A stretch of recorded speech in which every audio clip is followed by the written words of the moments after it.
All right, so we are obviously starting a new year. I spoke a little bit about the concept of a new year on New Year's Eve when we did our service. But I promised to elaborate a little bit more. And today we have a workshop, Co-Creating a New Life.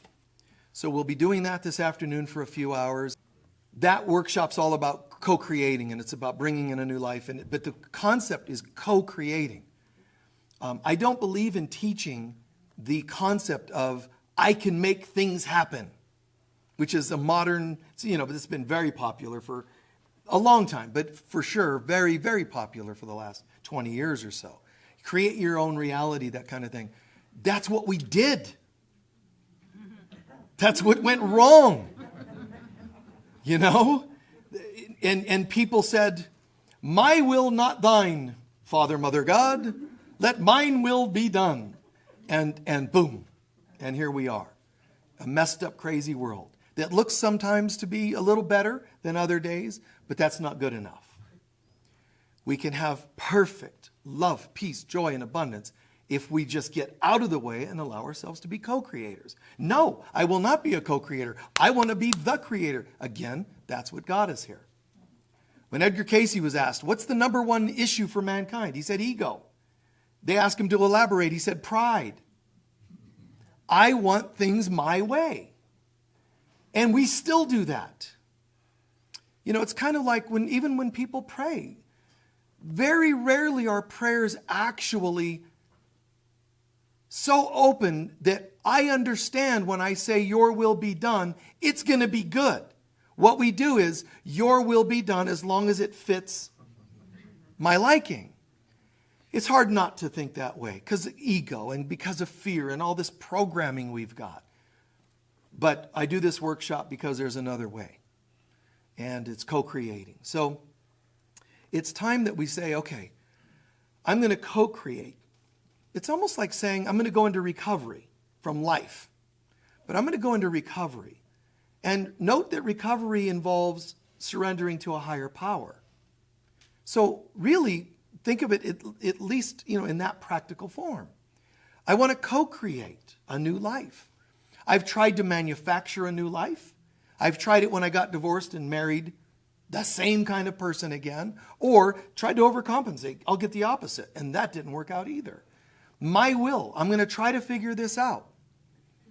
I'm going to get a job that pays me a lot. I'll hate it, but it'll pay me so well that it'll compensate for my dislike. Or I'll make enough money to get out of that place. And there you are. 50 years later, you get a watch. It's not even gold anymore, So it's not working. What I have been doing is not working. And it's that concept, like going into recovery, the humility. My life is out of control. And I want to try something else.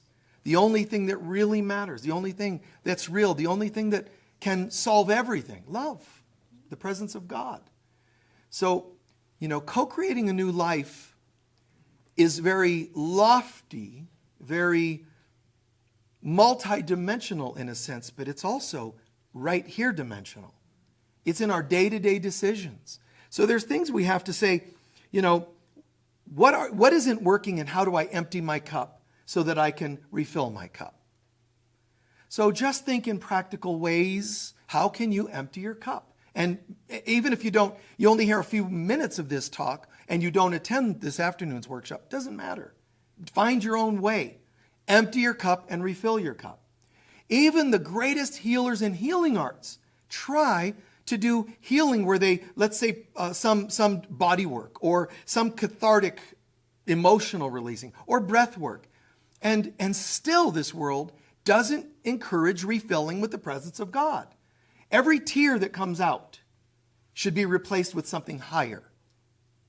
Every tear, every sigh, every moan and groan and everything, every loss of a job, every loss of some money. It's gone. What do I want instead? I just want to bemoan that it's gone. Breathe in something new. If you lost a wonderful partnership, I'm not saying breathe in a new relationship. That's man's way of doing things. I lost a thing, I want another thing. And, it's like a board game where you get to get a piece back because you passed go or whatever it is. That's not fulfillment. Fulfillment is, and this is going to happen to all of this world and all of humanity. It's a puzzle, this world, let's say. And puzzle pieces are going. Your beliefs about politics, gone. There's a puzzle piece. And another piece. So you think what's happening is if the world keeps falling apart, I have nothing left. Because you didn't replace the physical puzzle piece with an etheric one called God. So when a piece goes, here's my concept about health. I believe that you have to be eating a certain way and certain, workouts all the time. And then you find out you still got sick. I guess that wasn't real, true, and so on. What is true is the presence of God. So when it comes to my health, I get to be healthy just knowing who I am. Now I can choose to work out or eat a certain way, but I don't make it I don't let anything of this solid material world tell me what to do. I don't let things of this world decide who I am and how I am. I'll play the game, but I'll allow my concepts to be tossed. All structures are going to die. And it started a long time ago. Technically, it started as soon as it all was manifested. But more specifically, around 1960, the world started falling apart and people didn't know it. But we sang about it, like the song Aquarius. We sang about it when people started writing, songs that had to do with all you need is love. It was leaking through. A new age of people were being born, saying, let's have a dimension of love. The downside is they thought it meant physically. So when Jesus was in this world a couple thousand years ago physically, some people thought he was here to deliver the world physically, which is like saying, hey, here's our puzzle. We want you to polish all the pieces. And he said, no, I'm going to take the puzzle. He tossed it, and everybody got mad and killed him. You didn't give us our puzzle, our new, puzzle. You're not going to have a puzzle. So he does that 2,000 years ago. Now it's just more and more ethereally kicking in. Some of you are going to call it a fifth dimension, which coincidentally is the name of the group that sang the song Aquarius. So I just realized that. So we're calling it a fifth dimension, but it's your puzzle pieces are going. Everything structurally. Not just buildings, but every concept that is a box. Because the quantum universe will not be a box. If we try to force it into a box, and especially right now, Jupiter, Saturn kind of energies going on, these planets getting close together, it's so that it'll squeeze the energies coming to the earth plane to transform the earth, which means you and I, because we're in this symbiotic relationship with the earth. It's forcing these energies more intensely to go between two close points. Instead of kind of like this, it's like boom. If you take water and you put it, in the 1800s for mining, they would take water into let's say a hose from a river, this wide, and then this wide, and they would junction it to this wide, this wide. Pretty soon, they had blast of a laser power. It wasn't just trickling. By condensing it, by funneling it to a finer point, it intensified the flow. So they could blast the dirt off and rocks off mountains. It's the same principle. This energy is now being forced tighter, and people are all reacting. Why isn't understanding there more? Why aren't people going, oh, that makes sense? Hey, you lost your job too? Oh my God, everybody's freaking. Well, no, it makes sense. Puzzle piece called job. Everything I knew to be job. The job definition, it's gone. No, I want my job back. Well, go ahead, be one of the crazy people trying to get the puzzle pieces stuck back in. But the universe is going to go, what's your puzzle piece look like? Well, it's kind of like a normal puzzle. There's a piece coming out and so on. And the universe is going to say, guess what? We changed the puzzle. And you're going to be sitting there trying to trim it and force it. This is with romance and relationships. Nothing. I've been saying this for 20 to 30 years. Nothing is going to be the same. I want to get back to my little puzzle. Your puzzle's gone. And the only one you think is still there is the one you're imagining. And it's poor imagination to try to hope something that's dead is still there. The concept of relationship is a puzzle piece. It's changed. Try to, get away from forcing it to be what it was. Just do your best.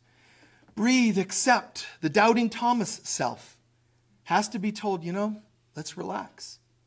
It's not just that I'm a doubting Thomas, meaning conflicted between the new and the old.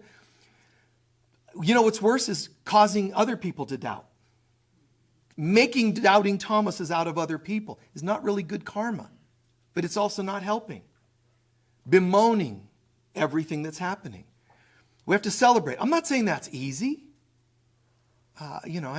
We all know, maybe people that have lost somebody with the current pandemic. And if it wasn't that, it would have been something else. People are going to die on this planet. Death is a puzzle piece, and it's not what you think it is. Oh no, I have a puzzle piece and mine's real. It's factual and it's forever. Death always means I'm hurting and someone's gone and I'll never see them again and I'm supposed to be devastated. You can keep that if you want. Person on the other side's going, boo, like trying to get your attention. Oh, no. I'm in pain. No, you're gone. You're gone. I'm sorry, forever you're gone. They're like, I'm right here. I don't want to see you. I want to commiserate. Don't speak to me from the other side, Mom. I want to pretend that I have a reason to be miserable because my beloved mom, if you liked her, is gone. Can't say for sure you would. You can't take these things for granted. As I'm standing here, man, this Frank and Myrrh is like, wow, this is great. I think I'm getting stoned. So if I start to wobble, just go with it. No, it is. I love that. But all concepts are changing. We're dying of the old. My third dimensional self is dying. My third dimensional concepts are dying. And every one of them. The old one was, remember, no, you're not allowed to get divorced. Not only is it against God's will, which it isn't, but people would talk. Who cares? If I stay miserably married and I kill myself, they're going to talk about that too. So I'll decide what works for me. I want to be happy. You meet somebody, hey, listen, instead of chemistry. My chemistry is telling me I'm liking you. Or I want to have a baby. Or, these primitive kinds of ways of meeting and connecting.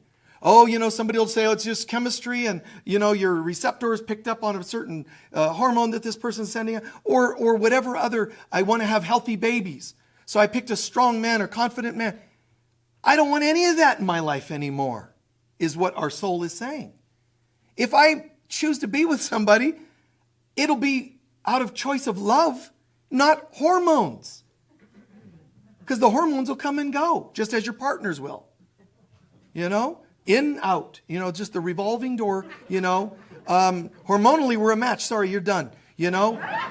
I'm over you. I want somebody from my 20s. I want somebody from my 60s. None of that. Just everything coming to an organic love. When something feels loving. Hey, how are we doing? And the love needs to be not, I have to have love perfect in my form every day or else it's done. Love also takes the form of patience and forgiveness and tolerance and communication, of course. The old concepts of gratuitous romance, of, stereotypical, the old saying that you're a man and men are like this and women are like this, those books that tell you that one is from this planet, one's from another. No.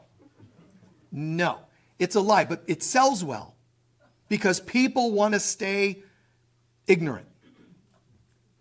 Tell me something limiting so I can kind of wrap my mind around it and go, good, here's the truth.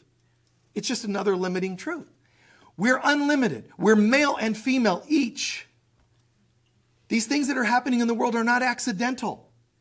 Gay marriage got accepted because we all have male and female in us. It's one external symbol of get over it. Stop thinking that you're only one and that only one should be with the other. Who makes up these rules? So the rules are another puzzle piece. Religion's another puzzle piece. Politics are another puzzle piece. None of it is real. None of it ever was real. But we all agreed to get the puzzle and the puzzle pieces stuck in place and go along with it so that we could all pretend everything was okay. And now we're realizing it's not okay. It's never been okay. It's all dying. And we're all upset about it. What am I going to do about changing the world? Don't. Start here. Co-create your new life. Find ways to say farewell to the old. Don't overly push. Don't try to force it all over the cliff, but start letting go as best you can. Let go of wardrobe that doesn't fit anymore. No, but my life coach said I should keep my size 2 clothes because I might get back to that. You're a size 102 now. You're probably not.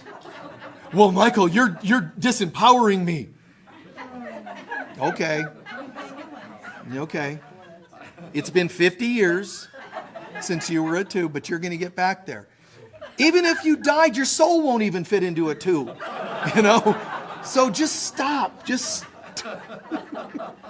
stop. It's not disempowering.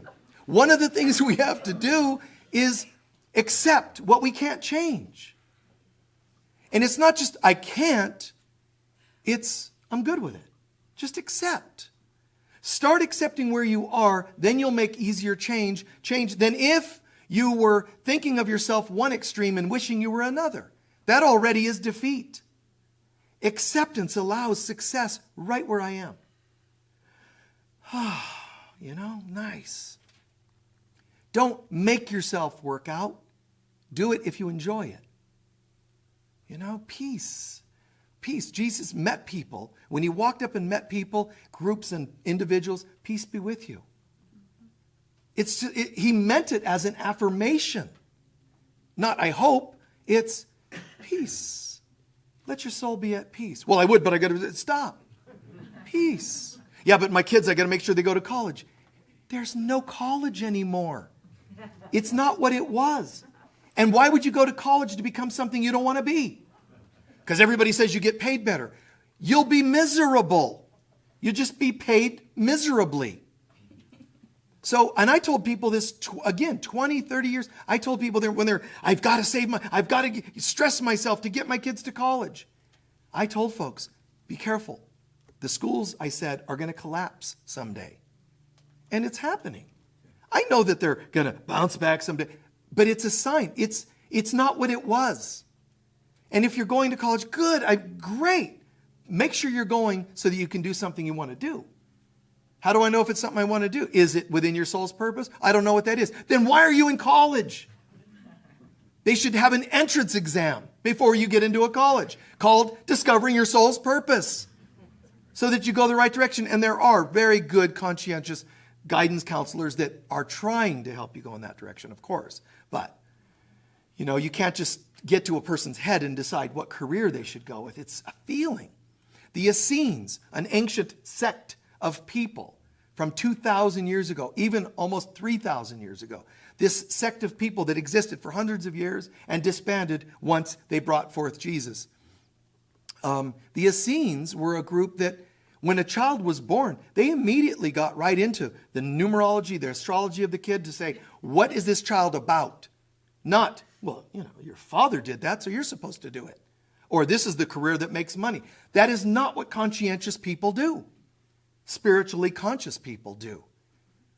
It's, I don't know. What are you about? So instead of you're going to go to college, it's, would you like to go to college? What is that child about? But what are we about? So we've got to die of the old, and we've got to die as thoroughly as possible. But you've got to also refill once you've emptied your cup. Refill means, okay, even if in a prayer, okay, Father, Mother, God, I thought I was supposed to be doing this and it doesn't feel right. I'm giving that, the decision, the regret, all of it, whatever might be there. My wounds, everything about me, the past, I want to die of the old today. And instead, welcome in the new. But I'll tell you, God, what the new is. No. Of my little self, I am nothing. So I set that aside. You guide me. God's never going to say, I'm glad you asked because I want to force you into a career you're going to hate. Never. But we were told that. We were told that God will kill you someday. The mysteries of the Lord. All the mysteries of God ever were are people not having an answer to something. Well, I don't know, it's the mysteries of God. There are no mysteries of God. It's very clear. Love is not a mystery. I love you. What would you like to do? What does God want me to do? You to be happy. No, I mean really. I just told you really. I thought God wanted to force us into careers. Didn't they say God will test you by fire to make you a stronger person? No. Somebody made that up. God does not say, look at you, all cute and sweet. Do you mind if I drop you into a beaker and light you on fire? And burn out the bad? No. God's saying, how could I perceive anything like that in you that needs burned out? But you think you need some changing. You think you're a limited being. You think you don't deserve. That's where the tests come from. They come from us. So we learn the easy way or the hard way. And even that is free will. So here we are at the end of the day, needing to say, I'm ready for a new life. But I refuse to manipulate a new life. I refuse to manifest my own reality. Remember I said once, months ago, manifest comes from the concept of man's infestations. I'm such a positive thinking speaker, aren't I? You can manifest your own reality. On one station, you change stations, and this other guy's going, manifest means man's infestations. You know, like, wow, which speaker do you want to listen to? Go back to, let's create our own reality. Yeah, because that's easy for people. Because that's what we've been doing for 1 billion years, and it hasn't worked. Get out of man's infestations and co-creations instead. Oh, it feels so good to be a holy child of God. It feels so great to be holy again. It feels so great to know God's will is whatever is the most loving thing in the moment. God's will isn't, I'm going to be a puzzle piece and God's going to force me to conform to the puzzle itself. God's saying, I have a divine plan. Everyone's coming home. You never actually left, but you believe you did. And you created, seemingly created, it's actually manifested a universe and a world and a life. And a body that you think is you, and it isn't. You've put yourself into a little pinhead of consciousness and called it you. When in fact, this is you, and you're saying, no, I'm just this. And then you're complaining. It's called prayer. Dear Lord, I feel like a pinhead. You know? Or even the point, it's, I feel like this. Can you please help me? I need a raise at work. Well, of course you do. If you're the tip of a pin, you need a lot. The universe is like this and you're like this. Geez, every prayer is about how can I have a little more of something? And God's like, go ahead, go for all. No, you want 25 cents more an hour. Really? There's this whole deluge of presence coming, and we're holding a thimble out. Dear Lord, I'm ready for a new life. Okay, that's about it. Try a cup, try a bucket, try a barrel. Bring it up. Get the mind to expand in your deservability. We don't just have the right to do that, which is enough in itself. It's our destiny. Co-create a new life. It's my destiny. But you got to patch leaks. You can't be standing around saying, I want a new life, but I'm going to keep living my old life. It doesn't work that way. I've got to patch leaks because I'm filling up in that barrel, but there's leaks in the barrel. How do I patch them? By complaining about them. That's called a victim. By patching them, that's called a master. I'm going to be a master this time. I'm going to start mastery life in this year. I'm going to start living like a master, responsibly. I'm going to recognize there's no holes in that barrel that I haven't been a part of. Well, some of the holes are people that have abused me. True. Somebody could have horribly abused you for 20 years of your life, and you have not yet chosen to get into a healing workshop. So you still contributed because you didn't change it. So I need to patch leaks. That involves healing old issues. Yes, it does. It also means not speaking negatively or like a victim. Patching leaks also means, because I'm going to go from my old life. But even when I go from my old life, halfway to my new life, I realize I've done well to clean out the old, but I still have leaks. It's going to come to us at some point. Because I'm doing all these changes, but they're not sticking. What's wrong? Leaks are usually the problem. If you've done a lot of work on yourself, if you've done a lot of work to create a new life and it's not kicking in yet, remember, the primary reason typically leaks. And the leaks are where I'm not necessarily practicing as thoroughly my work, my meditation, my prayer, whatever, as much as I could. Leaks involve unhealed wounds, of course, as I said. Leaks also involve, though, standing around wishing that things were different. Also, standing around saying, I'm going to do some things. I'm going to stop smoking, but you never do. I'm not saying it's bad to smoke. I'm saying if that's a vow you make, do it or don't do it. You're healthier to say, you know what? I'm not going to stop smoking. That's healthier than going, I wish I didn't do this. It's true. Acceptance is empowering. And because I'm fully present, owning, this is what I'm doing, the strength in me will be there more prevalent now that I could quit if I want. Because I found myself and own my strength. Then if I stand around wishing, because that's a leak. When you tell people, hey, we ought to get together. Let's do lunch. Well, how long have I been saying that? Like 4 years? Hey, Mom, yes, I'm going to come out and visit sometime. Just that the kids are saying that. Stop talking about it. Go or don't go. It's better to say, Mom, I don't know when. And she's about it. It doesn't change anything. I'm still going to give you the same answer. I don't know when. Your mom's going to want to hear. Well, just make something up so I can have an illusion. That's humans and victims. So that they have something to complain about when it doesn't happen. It's nice when you say, what do you mean? I never told you I was coming. Clear. Jesus, where were you? Well, did you not know I'd be about my Father's business? That's clarity, man. No leaks. Oh, I'm sorry, Mom.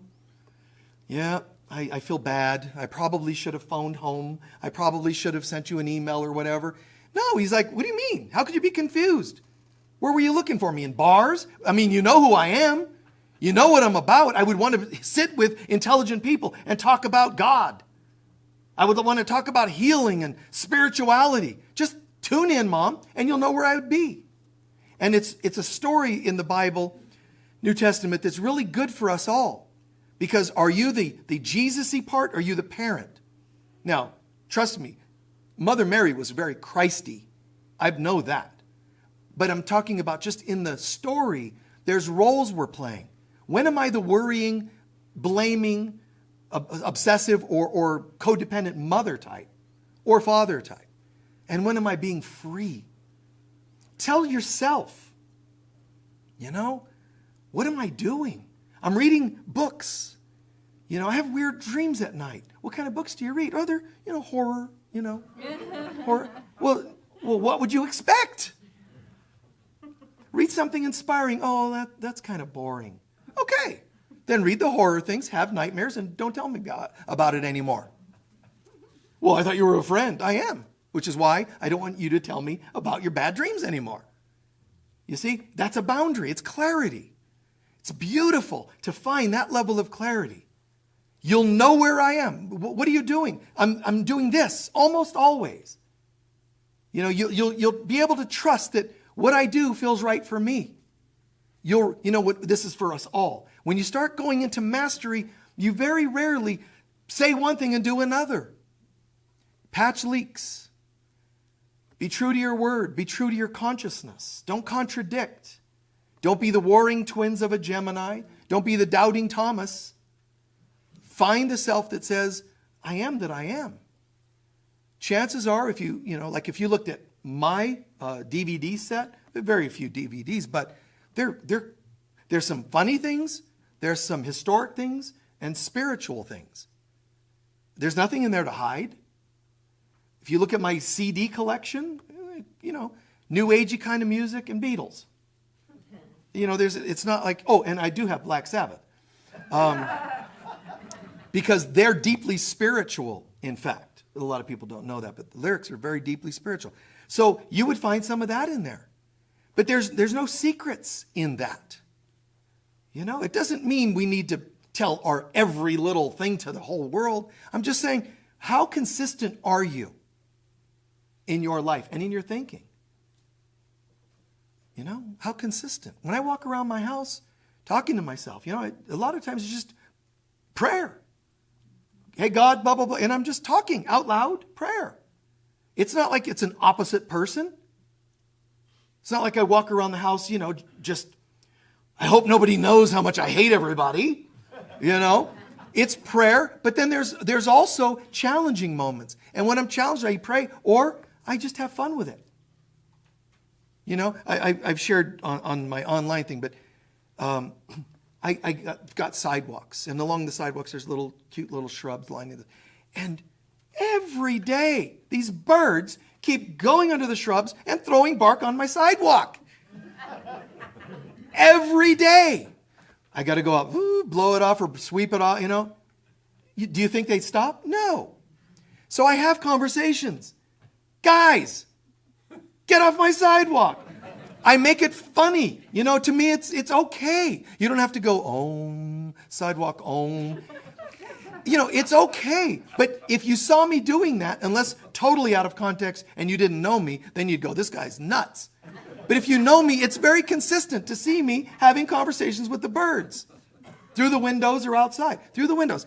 Get off the sidewalk. Can't you throw the bark on more bark? What do you have? You really, no aim? Do you need baseball pitching courses? These are the conversations I have with birds. Guys, seriously? And it's all meant with a certain spirit to it. Would I wish or cause harm to a bird? Of course not. It's just kind of funny. And I could say, instead of being a victim, I could say, I don't want this to happen. So you could do one of a couple of things. Get rid of the bark or get a pistol and pick off the birds. Guess what? I'm not going to do that. So that means if I'm not going to change it, I'm going to have to what? Accept it. That doesn't mean let them keep throwing it on and not sweep it. I want it to look nice, I'll sweep it. I'm not going to hurt them, I leave it. And that's what we need to do in our lives. If you have a partner and everything's great about the relationship, but they leave their socks on the floor now and again, say to yourself, divorce, no divorce. Check in. Check in. Because if that's the only problem you have and you complain about it a lot, you can heal the complaining by realizing, wow, it becomes kind of fun and funny. You could do the same with the birds. You get a pistol. You can do all kinds of things to stop them from throwing their socks on the floor. But you could also see it as, like I do with the birds, kind of funny. If your partner is not 10% annoying, but 90%, I think you have a different conversation you need to have. Humans just love to make problems and not do anything about it. That's a leak. Stop complaining. Do something to change it or accept it. If it's so far out of line, I'm not telling you to accept an 80% negative partnership. Change what you can, accept what you can't. And it's in that order, not in the order typically stated in this world.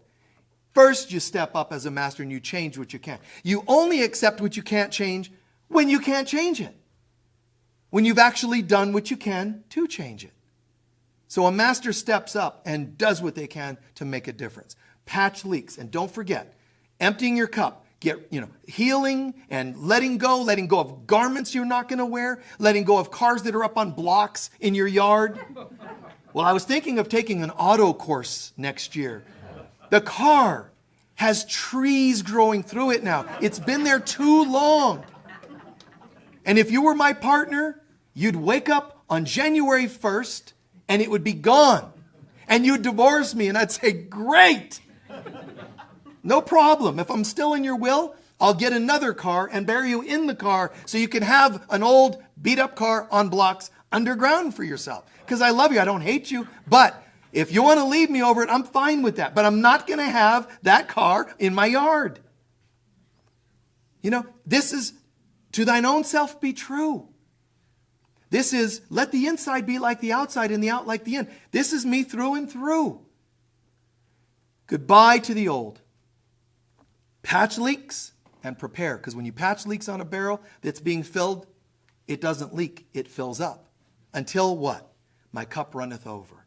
And I become a person that's got energy beyond what normal, most people would have. I have inspiration beyond what most people have. Vitality, health, clarity, wisdom, ability to help others and be of service. All of that is greater simply because I learned to clean up my act. Healing the past, releasing the past, patching leaks, and here I am, God. It's hypocrisy to say, why don't you help me, God? Why don't you fill me? And God's going, I do. Every day. And it all pours out. Because you have leaks. That's what we need to work on then. If something's not working, there might be leaks involved. Let's take a few centering breaths.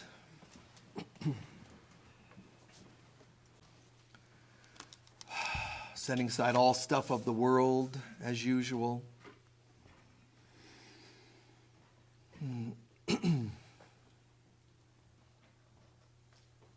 Centering, quiet.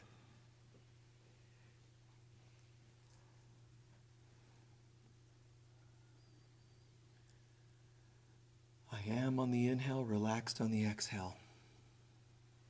I choose to be nowhere else. Right here, right now, I am. Starting a new year, and I'm asking, Heavenly Father, Mother God, let your will be done. Let your guidance come to me as is needed.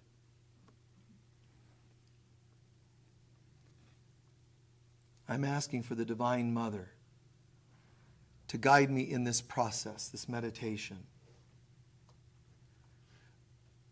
I'm going to call in, with your help, Mother, Holy Spirit of God, I'm going to call in an area of my life that seems blocked or negative or stagnant, hurtful to me or others. Whatever area it is, let's just let it come into our mind.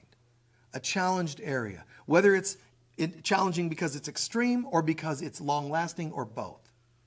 Whatever it is. It's relationship communication, it's finances, living situation, whatever it is, let's bring it forward.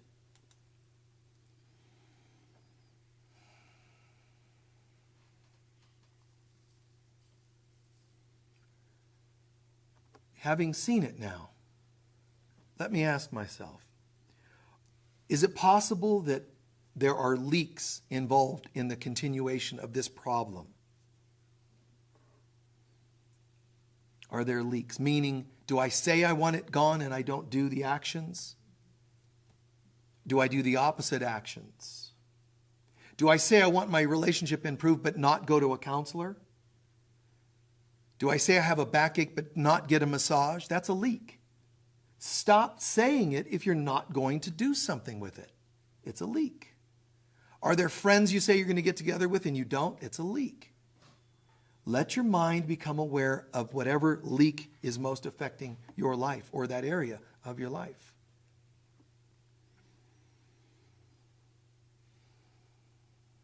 And then, imagine tomorrow going out and taking the actions that would patch the leak. Is it forgiveness? Is it saying goodbye to someone? Closure?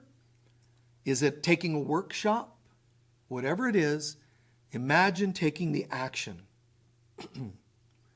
Notice if there's any hesitation to that action. Oh, I don't want to do it, someone will get upset. I don't want to do it, I don't have time, I can't afford.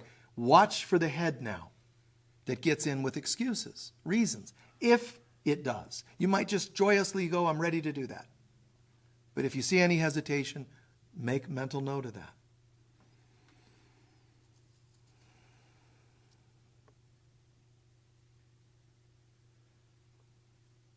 How can I patch that leak? See yourself doing it. And then, If hesitations, make note of those so we can work on them later. But when you're ready, imagine the leak is patched and how it'll affect your life for the better. Picture the better life. Picture things shifting.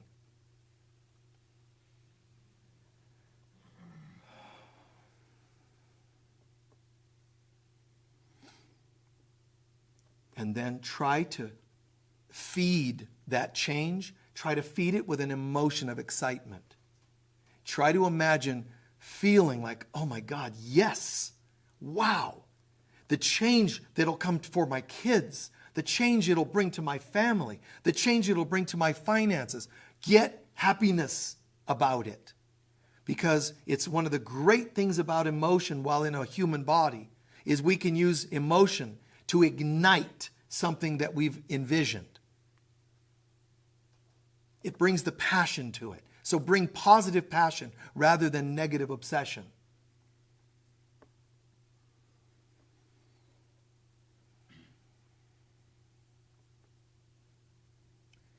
If for any reason, any of these steps you said I can't, it's great, it's fine. Just do this.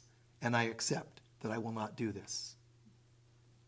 But then also try to add, but I also accept I'm going to stop talking about it, complaining about it, and so forth. I'm just going to accept it. On the other hand, hopefully you decided to change it. So we close with a statement to you, Father, Mother, God, to every particle in this universe and to myself. I am absolutely committed to doing my best to patch this leak, to make a change, to accept what I cannot change, but to drive forward and start changing everything I can. I'm ready to make a change in my life. And I'm not alone in this. The power of the universe is with me, in me, and through me to bring these changes about. It's God's will. It's what I've always wanted anyway. Happiness, abundance. I'm just finally allowing it to come forward. If anything tends to step in the way, give me also the clarity and inspiration on how to dismantle any object in front of me. Father, Mother, God, I am prepared to live like a master instead of a victim. And so it is.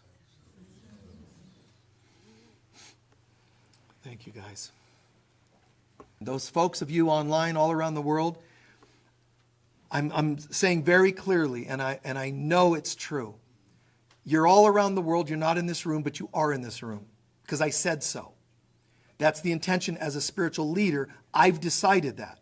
Then I can ask the group whether they agree so that we can be two or more. I can speak for me. I've decided in my consciousness, you're all part of this. Do you folks agree? Yes. All right. Now you have no say-so. People around the planet, we've already accepted it for you. It's like Jesus talking to the apostles and saying, I've already accepted your ascension. I've already accepted your return home. Even though you're feeling guilty and you're feeling shamed, and all the apostles, when they kind of turn on him temporarily, he says, I still envision all the good, and you're already home. And it's same for you folks online. Thank you. You're part of our prayers. You're part of our song. Even if we can't play published songs, it doesn't matter. You're here with us. Every prayer, every tear, you guys are all with us. So thank you for being with us. And we're launching a new year. This is our first service of the new year. So thank you for being with us. But do know that. I insist on that being the truth. And everybody here is already stating an agreement to that. So we're all co-creating a pretty incredible, miraculous thing. This experience we call Unity of Sedona. But it's got no real name. It's the will of God. It's a wave of the will of God. And we're participating in choosing to bring that forward. Instead of just talking about it or not talking about it, we're choosing to be it. The light of God surrounds us. We are the light of God. The love of God enfolds us. We are the love of God. The power of God protects us. We are the power of God. And the presence of God watches over us. We are the presence of God. Wherever we go, wherever we are, God is, I am, we are, and so it is. And we mean it. And so it is. Peace be with all of you. Thank you.